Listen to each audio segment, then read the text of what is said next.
একটা টপিক নিয়ে আমরা কথা বলতে আসছি। এই টপিক যদি না শিখে বাসায় যান তাহলে আজকের আয়োজন ব্যর্থ।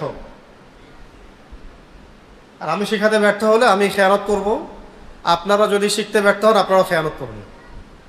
আর এই যে বাঙালি জাতির অবস্থা দেখতেছেন, বাঙালি মুসলিম জাতির অবস্থা যেটা দেখতেছেন, এটার মূল কারণ হচ্ছে প্রত্যেকেই তার নিজ নিজ দায়িত্বে খেয়ানত করে।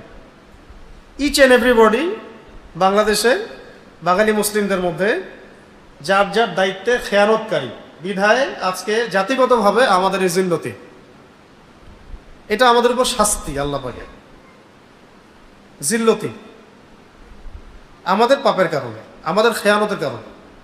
প্রত্যেকেই যার যার জায়গায় খেয়ানত করছে।